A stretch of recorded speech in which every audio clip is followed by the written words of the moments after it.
What's up, everybody? I am Steve, and with me, as always, is. D. And you are watching Conversations with Cabys, the only show on the internet that will never, ever go to rehab on you. Nobody likes a quitter. Nobody likes a quitter. Nobody Stay in likes the a quitter. game. Don't Stay give it up. right. Don't give it up. And today we are wrapping up our Fear Inoculum review, talk about, discussion, conversation. Part two. Part two. Wrapping it up today, and then we're going to talk about some other stuff that's in the news, music wise, and kind of just some interesting topics about music. So we was at kind of, I guess, the lake, if you want to call it that, this weekend. There's a lake there. We went camping this weekend, and D burnt his lip on the campfire. We got a little drunk, and it was cold, so we had to be close to the campfire. Right. And my wife burnt her face. Important. I'm a little red. I got a little close. We had to get a little close. We was huddling up for sure. For sure. How many was it? There was like 8 around the fire. It was crazy. That one night with the rest of the fam, I think all in all, there was like 10 of us. Maybe 12. And it was just a circle burn pit that was like on the floor. And of course it rained Friday, so it was wet as shit. Yeah. Yeah, it was not the ideal setup, but as always, like we do with everything, we made the best of it, and I think we killed it. Damn good time. Oh, we killed it. We always facilitate a killer time. That's the way we roll. We went through some fucking wood though. Holy shit, dude! Like 3 to 4 times more than I thought we would. I mean, the math just on how much we went through is fucking obscene. We went. I mean, that box probably held 35 pieces of lumber. The box that they put that thing in, and we filled that son bitch 3 times. Mm-hmm. And Rick plus all the random stuff that we just tried to burn to get it going and keep it going. And and lighter fluid. God, lighter fluid was all we had for the first 3 hours of the first night. That's all the fire was lighter fluid. It was fucking. It wasn't. Everything was soaked. Nothing was gonna burn. Shit, we was trying to fucking dry out the ground, for fuck's sake. That's how bad we was in it. It was we made the best of it. It was a great time. But while we was there, I played the new Tool and we found out that it's a solid background music. If you keep it low enough, you never really hear the vocals, right? No, not really. But I mean, fucking, it is an instrumental fucking album, straight up, like a heavy instrumental album. So it was great to have in the background, in my opinion. Yeah, it was just subtle and nice to have, nice melody, a little bit of background music going on while everybody's talking, chatting. You know, if there's a pause in the conversation, you take a couple moments to be like, oh, Numa's on. Oh, look at that, Pete, that Numa. Oh shit, yeah. I mean, it was good though. It was a good listen. Great track, great album. So you now have had some time to marry on it. You've listened to it all the way through. I've listened to it fucking 20 times. I don't know, a lot. Like enough to understand probably what the general root of the album is about. But please, your impressions. So upon final listening, I'd say I'm probably at least a good 4 plays in. Foreplay. Hey-o. 69. I would say that I definitely have some favorite tracks on it. I have some that are, in my opinion, like good background music, but maybe not something that you just, hey, I want to listen to that track. Sure. Example. So songs I love on the album are Numa, of course, and Tempest is a phenomenal track. That's the last main track on this. And we need to talk about Tempest in its entirety because it's just such a long song, and 2, a deep song. But yeah, keep going. So those are my 2 favorite, and then obviously 5, Descending. That's a really good one too. Again, I think we talked about this before the podcast a week or so ago. It's something that you almost have to want to sit down, carve out that 90 minutes to listen to it in its entirety as a whole piece, rather than, like I said, pulling a track here, pulling a track there. and listening to It's an my experience. my favorite single or my favorite track off that album. That's not the case in this one. Because there isn't any. There isn't any real single. It's an experience album. It's really driven and derived from this holistic place. Really, like the album itself is about. It's almost a like a pep talk for the human race. Like, see how good you can. Like Numa. Looking up what Numa means, like it's essentially the soul. It is us. It's drive. It's ambition. It's the willingness to go and succeed. Like Numa is amazing, and it's like a case study in encouragement for what we as humans can be. Like, create something. Go out and fucking create something, because that's what we're destined to be. We're not destined to be in this rat race or these cogs in the machine. You're destined to be more than that and go do what you want to do, where you have this spark. No other being on this earth can create like we can, and Right. go out and do it. And you will be. That's what you yearn for. Ultimately, that's anybody who's a shithead and anybody who is just an evil fucking person probably just never created anything before in their life and felt that, like, people that are out of touch and just feel lost, go create something. Go feel the joy from creating something from nothing, because that's what I mean. Ultimately, that's a spark in your soul. That's like an energy you can't find from a high you can't get from anything else, an energy you can't get from anywhere else. I agree. That's a good way to put it. An energy that you can't tap from anything else. Nothing else. It solely comes from creation, and it's whatever creation you want to do. I mean, let's not overpopulate the world and just square out a bunch of kids or anything like that. Like, that's not the creation I'm talking about. I'm creation, the one-to-one creation of you bringing forth something in the life. Yes, I understand having kids, and for a lot of women, I'm certain. I mean, because I can't have a kid. You know, I have a kid. I'm part of the process, obviously, and I take care of my kids. I'm a great father, and that type of thing. But I can never have that experience like a woman can of giving birth. Right. Like, that creation process has got to be on a whole fucking other level. Like, postpartum depression makes complete fucking sense. Like, you literally are growing something inside you and then not anymore. That'll fuck you up. Pretty royal, I would imagine. So, like, that's the type of shit I'm talking about here. That level of creation. When you think about a woman creating life, giving birth, gestating that life, right?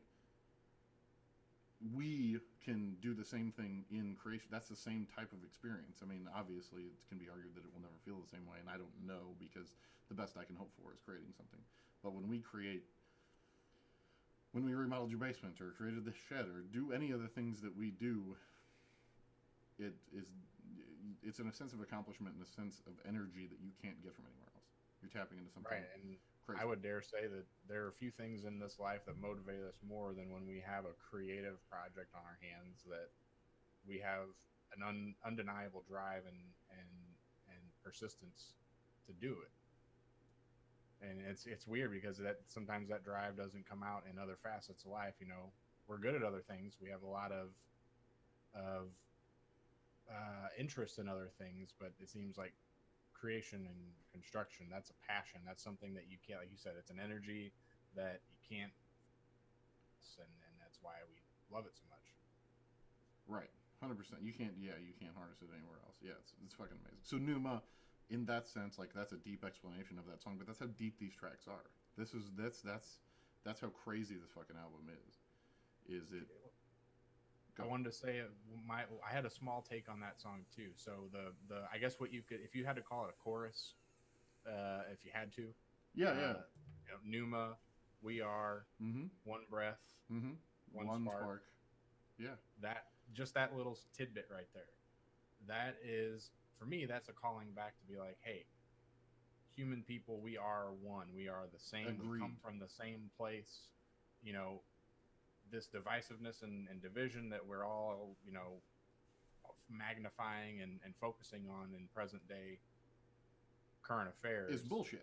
Is bullshit. It's totally it's cog in the wheel. Right. It's 100%. That's what I was getting at with the cog in the wheel. That standpoint, you're filling your life with these things that don't matter, that we as humans created. We created all these falsities. We created this capitalist structure. We created the 9-to-5 job. We created all this stuff, right? And we are killing ourselves and losing our soul because of it, losing our spark in life. Like, so many people are fucking dead zombies that just feed the fucking machine. And that is Right, not in the exactly literal what sense. you're doing. I beg to fucking differ, man. Like, that's what you're doing. A chunk of your fucking soul, a chunk of that spark. We only get one, as the song says. One spark. That's all you get. And a chunk of it is gone away every time you fucking punch that clock and do something you don't want to do. And do something that you're not driven to do. right.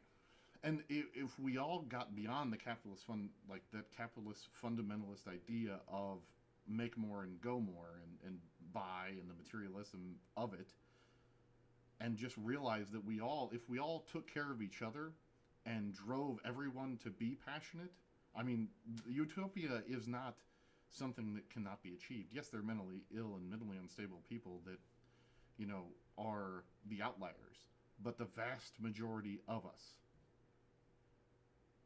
can be better than what we are. I agree. If we just let ourselves be it, rather than live in the divisiveness and the hate that we live in this society, that is bred from both sides of the political spectrum, both sides of the economic spectrum. It's this competition is inherent and built in, and I think it's because we're the highest on the food chain, so we are lazy and laxed, and we don't have that fight instinct. We can't get that fight instinct out in anything else. So it's just drama and bullshit and hating on one another and trying to bring each other down that makes us go. That, like, we get jazzed on that and people get off on that shit. And if we would just stop and think that maybe rather than trying to bring everybody else down, if we try to build everybody else up and we all try to work towards something greater than ourselves together, then we would be a better race of fucking humans. All right. It's the problems that we create from being or becoming an opulent society, to where we no longer fear for the common necessities you need to survive in life. There is a small percentage, homeless people, right. people in the world that don't have the same access to the common resources we all take for granted. But in the majority, especially in the United States, that's what we do. We create problems and issues where there don't necessarily have to be. I don't know if that's a result directly of the human race itself and the decisions we've made that have led us to this point, or if it's because we're all being manipulated by something bigger, larger, with a broader reach than most people realize. I don't know. I think carnal instincts are being manipulated via capitalism. Our ape selves, the old us that had to fucking work for it and kill shit all the time, is being manipulated by capitalism, being manipulated by materialism, and being forced to feed the machine. Feed the fucking machine. That's what you're doing. You're feeding the fucking machine. And that's, I 100% that's what Newman's about. It's wake the fuck up. That's in the song too. These are simple fucking lyrics, but he cherry picks these fucking moments. It's a fucking amazing. Like, it could be a nursery rhyme when you just look at the lyrics of this song, but the impact of them at the moments that it's fucking amazing. Like, the musicality of this band is so fucking crazy. But yes, it is wake the fuck up. This is not what we're supposed to be. And dude, he lives in fucking, I think, Idaho. No, Dave Chappelle lives in Idaho. He lives in New Mexico, I think, or Arizona. He has a fucking vineyard. He makes wine. Yeah. Like, he is out there doing the work. Like, he owns a restaurant. Got the fuck out of LA basically because he couldn't deal with it anymore, and lives there now. And there's a reason for that. Like, he fucking saw it too. I mean, that's why I'm fucking leaving. Like, I can't do this anymore. Like, I gotta push the reset button. Is a lot of what needs to happen. Like, this world will fucking eat you alive, man, and just suck you down. And when you're, I don't know, I guess I'm more in tune with Like I have my scars are, that nerve is exposed for me, right? Whereas other people have a shell around theirs, that shit's exposed for me. So it fucking like, I get tinges on it all the fucking time, and I just sometimes I just gotta get the fuck away. Like this sucks. Like I hate this shit, right? Like that's the best way to fucking describe it in my opinion. But anyway, and then so that's Numa. Like that was 15 minutes on Numa. How fucking epic that song is. That is this album, people. Like you need to fucking listen to it. It's amazing. And again, just to reiterate, not to repeat myself or beat a dead horse, but it's an album that you got to give a concerted effort to listen to. It's not something you're going to throw on and go do the dishes or vacuum the house or whatever, or even cut the grass. I tried to listen to it while I was cutting the grass the other day, and even on volume all the way up, I'm like, it didn't work. But nope, you can, if you're, it can be a background album. It can, but you just have to have experienced it, in my opinion, like a dozen times to pretty well know all the lyrics and kind of just know the cues. But it's a very easy background track because it's so instrumental. But it is worth your time to give it the time to gestate in you. Like this album it's a fucking experience. It really is. And there's a lot to be said here and a lot of takeaways if you really let them happen to you. I agree, and that's the thing is like if you really want to fully appreciate, that's I guess what I'm trying to say is if you really want to fully appreciate the album for what it is and try to find the message that is, within the whole cohesive album, not just one song, but the whole thing, it's worth the time and in the investment to do so. And I agree, it can also be a fantastic background track, but I think before you can let it be a background track, you've got to give it that time to listen, that for sure. full listen. For sure, 100%. So let's talk about The Tempest, the other side, because, I mean, Descending is an amazing song. Just really, tracks all the way to the end are great. There are instrumental filler tracks that you can totally, like, skip, but it's good background transition. I found that listening to it without the intent, those middle tracks they're great fillers. They're great interlude tracks. It really works in the background sense. But Tempest. So Tempest is like 15 minutes, 16 minutes, right? Yep. And there are so fucking many other songs by Tool in that track. It's fucking unreal. It is unreal. It's like they sampled like a half dozen songs in that one song. There's half a dozen guitar riffs from bits and pieces of guitar riffs from all over the Tool catalog in this track. And they don't do things unintentionally, and I'm gotta feel like it was intentional. I want to know what Tempest is about, and I haven't found anywhere that really says what Tempest is about. Now I can surmise that potentially the Tempest is the music industry in general, and that's the purpose of these interludal tracks, or these interludal riffs from other, because they're not really even the bass. So the bass of the song isn't something right? The bass riff of the song is not something but bridges, breakdowns, interludes of the track, because it's again a 15-16 minute song. There's multiple breaks in it. There's almost, I think, 4 really it's like solid transitional periods, solid chunks, and each one samples various songs from their fucking catalog, and not totally rips. I have not sat down and noted this shit, and they're far too good of a band for me to think that would be true, that they would just straight sample them. But it is reminiscent and similar and intentional, in my opinion. I agree. And I just have to think that maybe that's what it is about. But it's the great track to end on. It really is. It's a great track to fucking end on. Well, and they go heavy in that song too. Oh, it hits hard. It hits hard, like heavy. Like, I mean, like how Sober hits hard. No, but how Sober hits hard, and how, I mean, even like there's jazzy bits of H in it.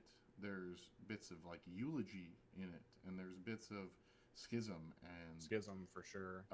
And I think Anima's in there. Anima a little bit. There's a Hera Lateralis fed in there. Like there's just a shit ton of good it's like pleasing to the ear. Like you're like, oh, you've said that before. Like, it's just pleasing shit to the ear that you've heard from them before that makes you like, damn, Tool's great. Like, it's throughout the whole fucking track. It's a really crazy track. It really, really is good. I can't recommend the fucking album enough. I can't recommend the album enough. But with that being said, no, go ahead. Go. What were you saying? I was just gonna say it's for me it's a peculiar album because I love it like crazy, and it's something that I will definitely be listening to again in the future. It's just again, it's one of those weird things. There's not a lot of albums that I've come across where you just pop it on at a whim and just give it a listen. It's the whole fucking thing, right? Yeah. It's a whole thing. It's so cohesive from one thing to another, but yet none of the songs really relate. But yet it feels like they all do. I don't know. That doesn't make any sense. But we're probably going to come back to this one in a future music episode because there's also what I want to do is try it on, because I heard that there's a hidden track order that if you listen to it in a certain way, you can get something else out of it. So like we're going to go ahead and Pink Floyd Dark Side of the Moon backwards this one. With some Wizard of Oz. And see what fucking happens. See what happens. We got to.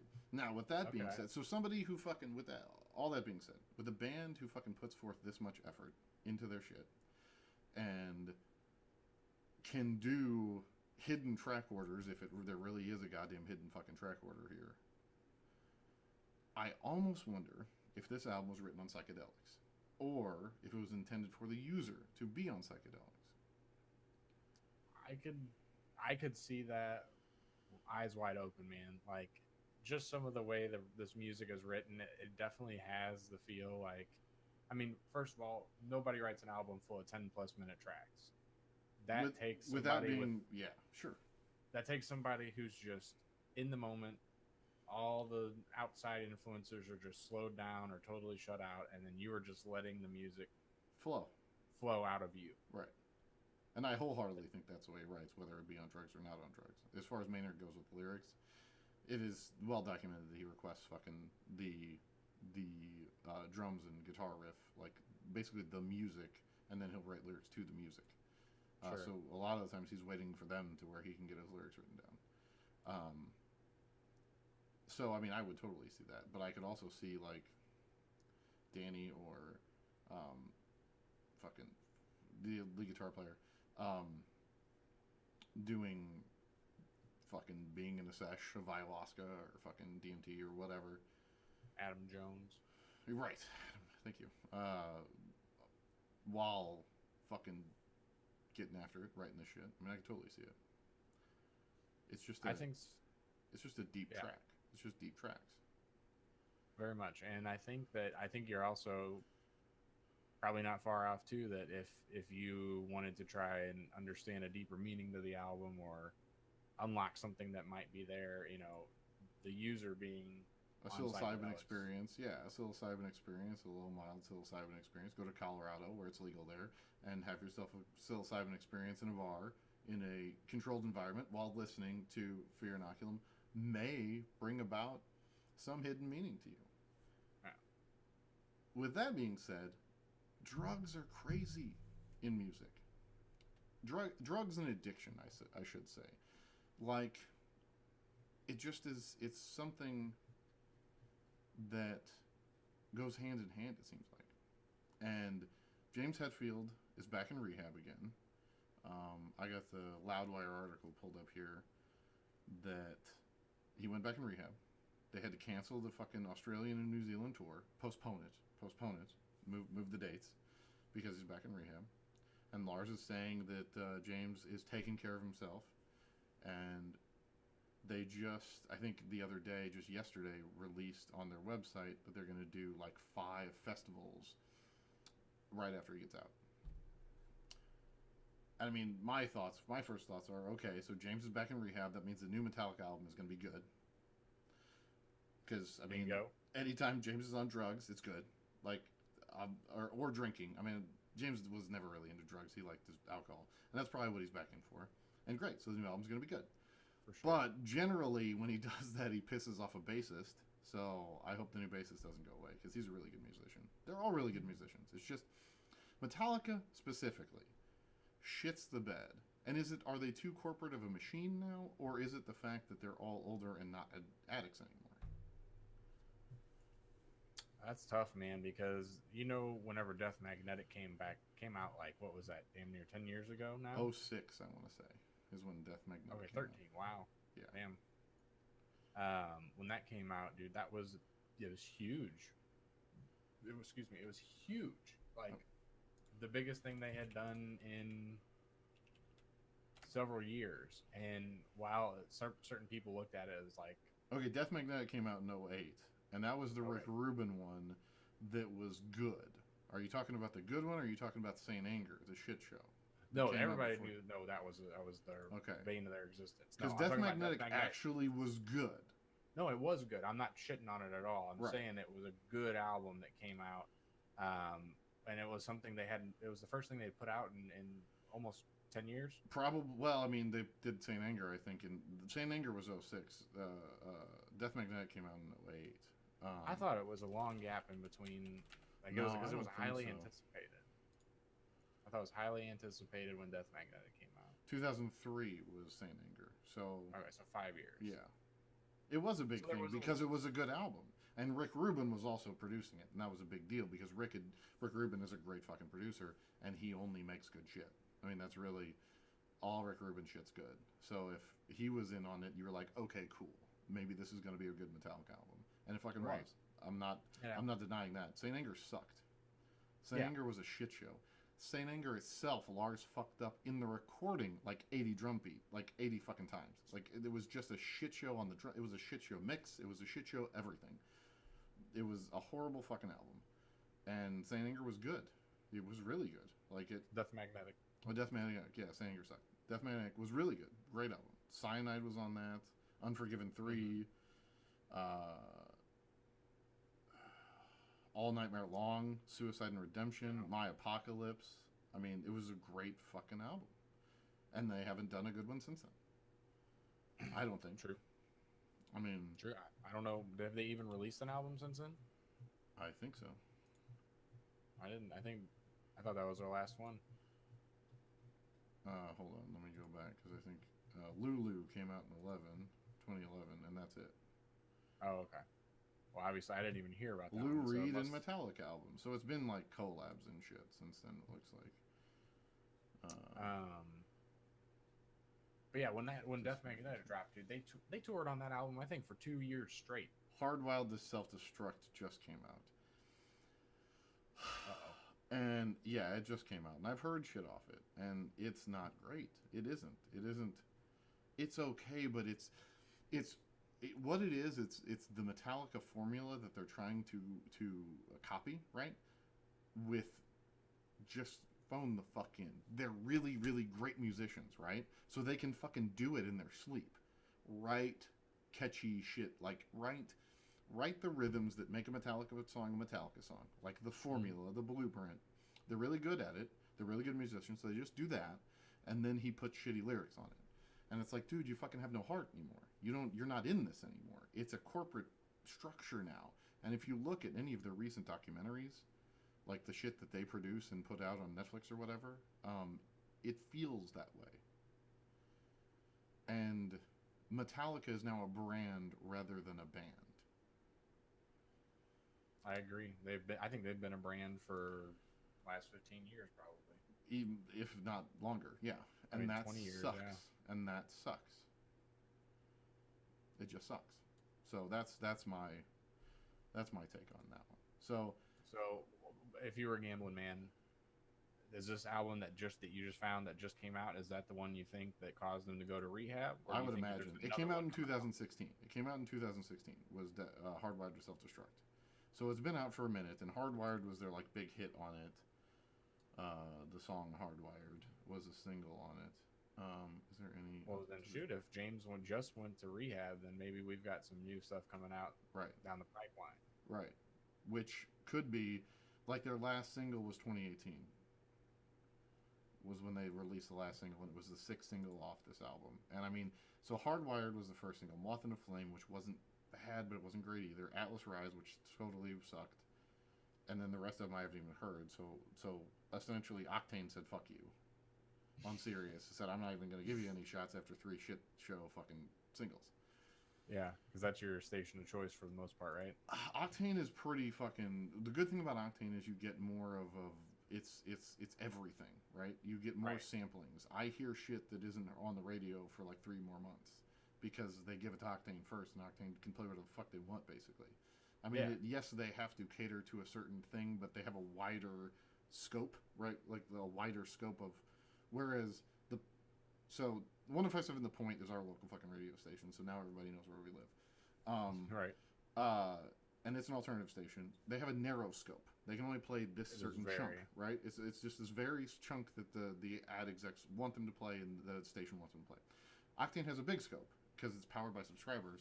Yes, it's influenced by the music industry, but the scope is large. They can play all kinds of shit, and I get to hear a lot. And I mean, I heard all those fucking... I mean, the first 3, let's just say the first 3 singles.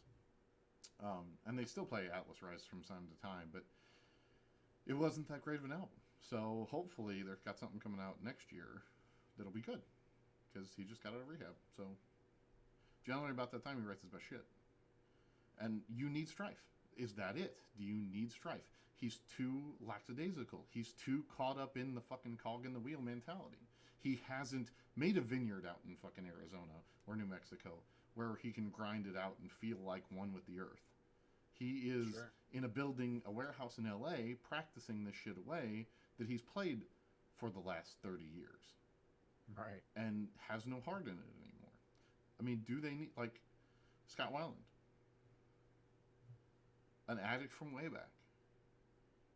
I mean, ultimately, these people are damaged, but yes, the reason why damaged people, because that scar is so close, they can tap into it and make you feel emotion. Like, that's what an artist does. Like, that's what you connect with.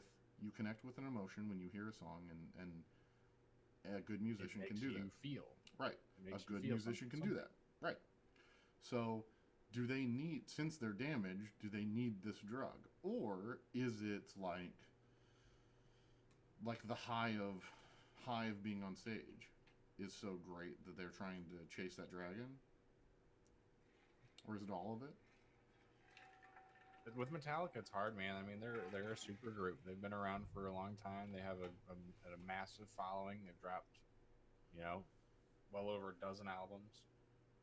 I mean, they're talented musicians. Everybody but Lars. They're talented musicians. Fuck you, Lars. He sucks.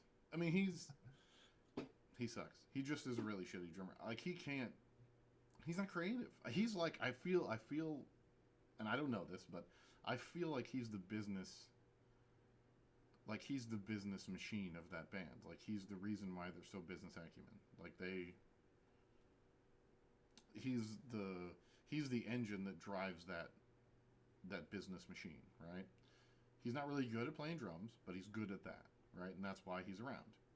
He can play. He's like their PR guy. Like, I'm the hype guy for the band. I'm what keeps this thing going. Kind of like CFO.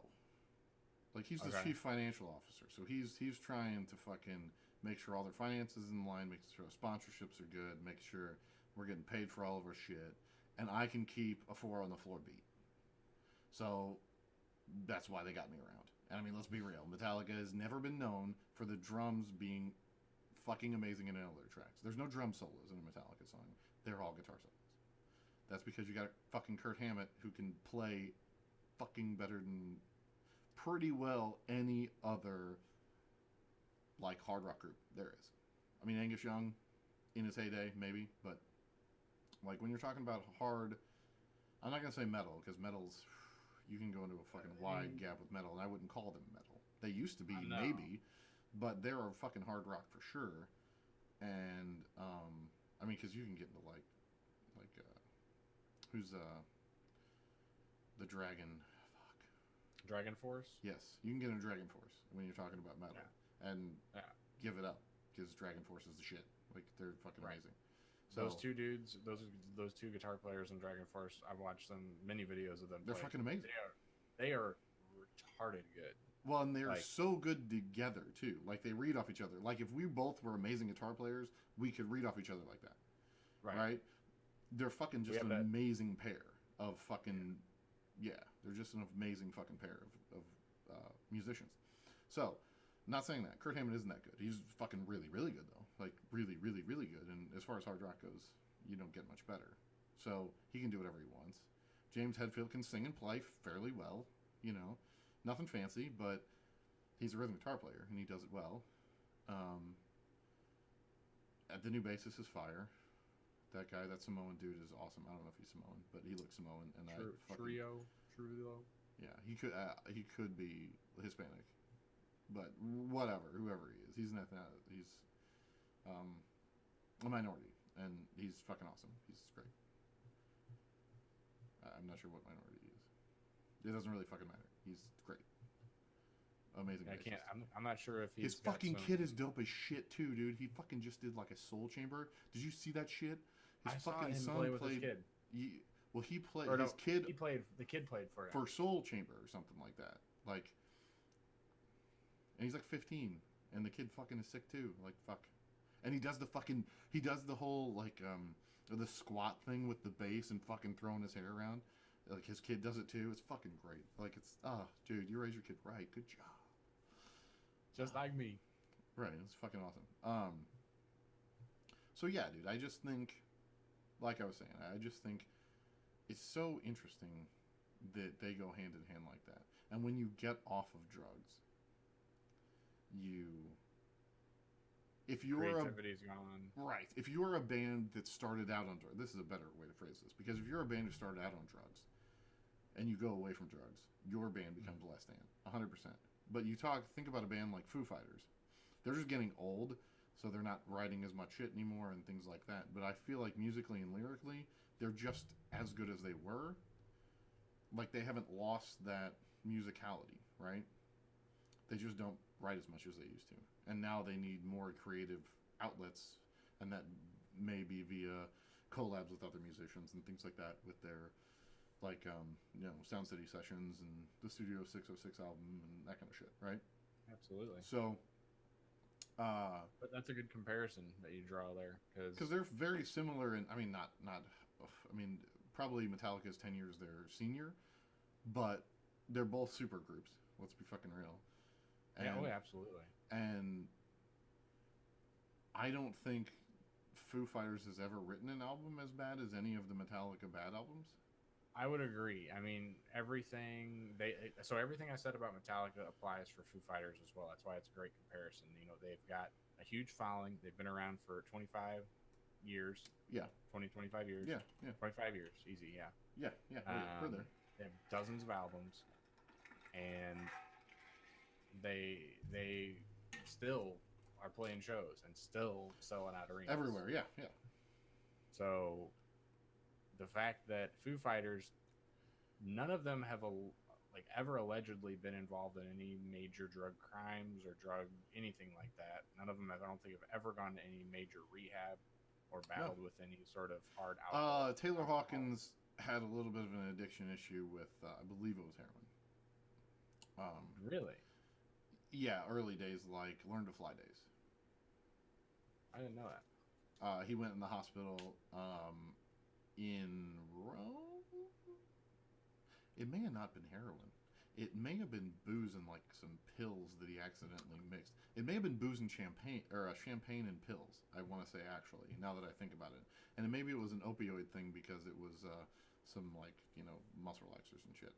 I want to say that that's what it maybe have been. But yeah, you're looking that up because I would like clarification so I don't misquote.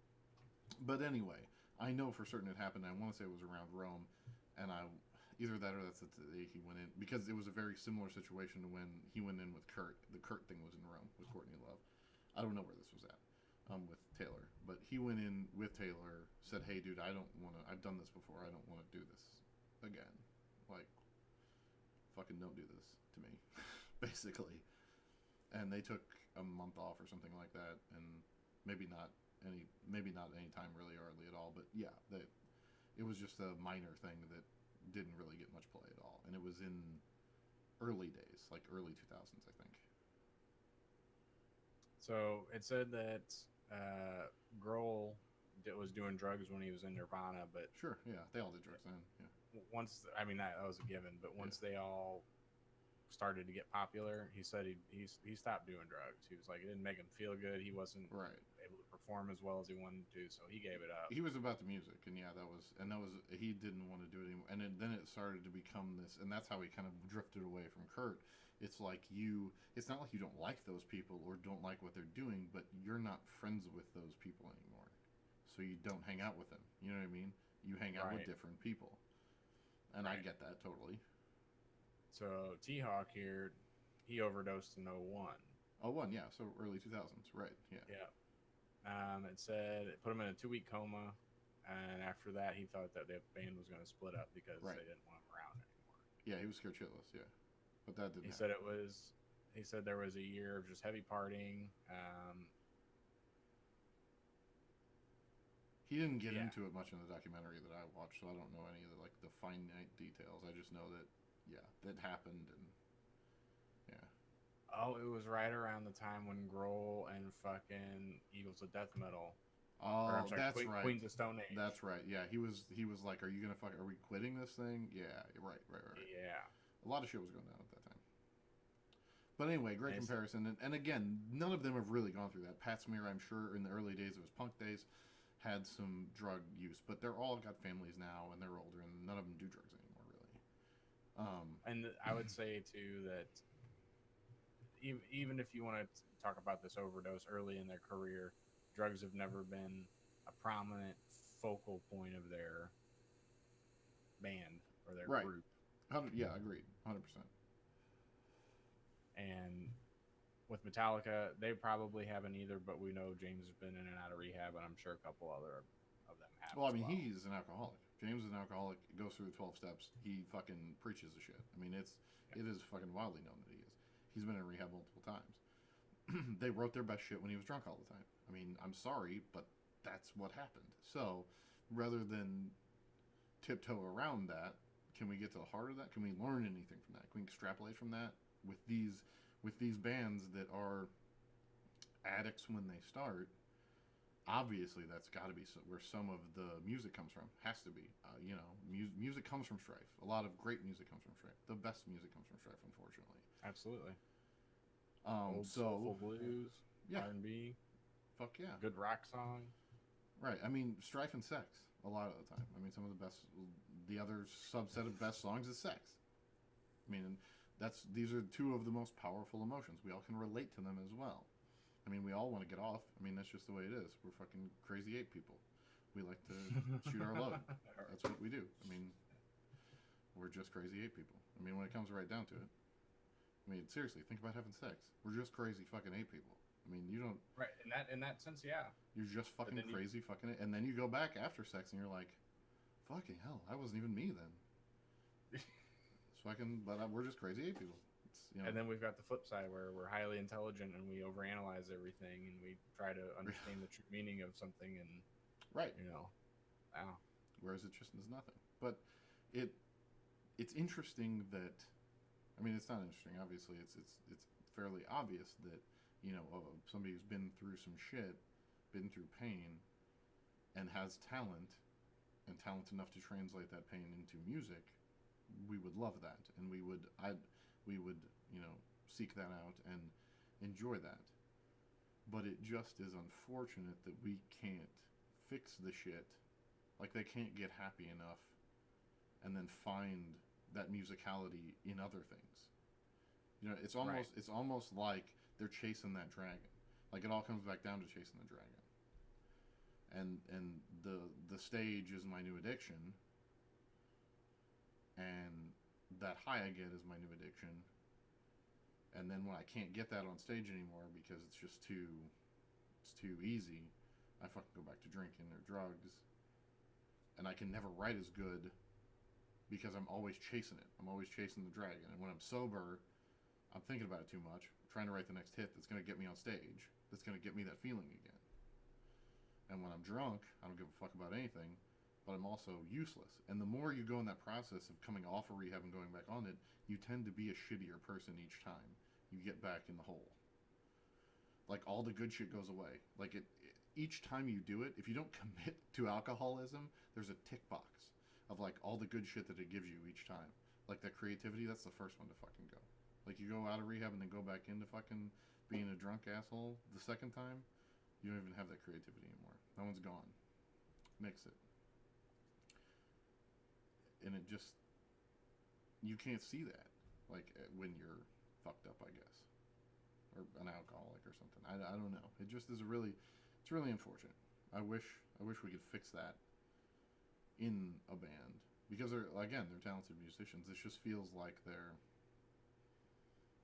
it's almost like they need to go out, like pull a fucking Led Zeppelin 4 and go out and do a fucking like an old farmhouse and just live out there for a couple weeks and write a fucking album. Get back to the roots. Right. Get back to the roots. Yeah. Or, I mean, psilocybin, ayahuasca, DMT, these are all, with new studies that's going on, they're saying potentially cures for addiction as well. Like it literally fixes the neurons in the brain. So it could be a drug if we would also see, and that's part of it. The stigma that goes with involved in being an alcoholic or being a fucking addict or whatever. It's not that these people, we don't think that these people are hurting. They're just fucking pieces of shit, and that's not the way it is. They're fucked up in the head. Like they got a mental problem that we need to address. Like we need to fix it, repair it. How can we do that? Right. And if we would be less of a judgmental society, we could maybe be open to the fact that maybe it's not necessarily no drugs, it's another drug. Right, or there could be other solutions out there that don't require man-made pharmaceuticals, you know? These Well, the I'm not natural saying, variety. right, that's what I'm saying. Another drug, ayahuasca. Like this fucking rigid ban that we have on drugs. That's a whole other fucking episode. The reason why drugs are illegal. That will learn you something, kids. Anyway, that's a fucking long one, y'all. But I'm going to call it there.